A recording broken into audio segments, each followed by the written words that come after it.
আমি ভোট দিব লাগে আৰু নাগৰিক হিচাপে ময়ো ভোট দিম আৰু বেলেগ ইমান বাৰু ফ'ল' নকৰোঁ মানে পলিটিক্স বাকী সকলোৱে ভোট দিব আৰু নিজৰ নিজৰ পাৰ্টিবিলাকক আৰু কেনেকুৱা এখন চৰকাৰ বিচৰা তুমি ভাল যোনে আৰু ৰাইজৰ কাম কৰে আৰু সকলোৱে যাতে সেই চৰকাৰৰ দ্বাৰাই গাড়ী কিনিব পৰা হয় কোনোবাই লটাৰীত পাব লটাৰীত নাপালেও যাতে সকলোৱে গাড়ী কিনিব পৰা হয় সেনেকুৱা চৰকাৰ এখন লাগে আৰু বৰ্তমান চৰকাৰ যিখন বৰ্তমান ডবল ইঞ্জিন চৰকাৰ বুলি কোৱা হয় কেন্দ্ৰতো আছে আৰু অসমতো আছে ৰাজ্যতো আছে চৰকাৰখনক লৈ তুমি কিবা ক'ব বিচাৰিবা নেকি মই বাৰু ইমান সেই নাই কিন্তু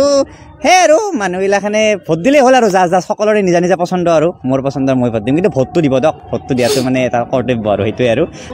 এতিয়া ধৰক কিছুমান সন্তুষ্ট কিছুমান অসন্তুষ্ট কোনোতো আৰু 100% সন্তুষ্ট কৰিব নোৱাৰে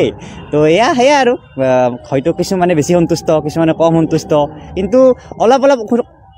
সেই আছে আৰু অসন্তুষ্টি কি বুলি কয় এইটো অসন্তুষ্টি আছে আৰু সন্তুষ্টিও আছে দুয়োটা লগ হৈ আছে হয়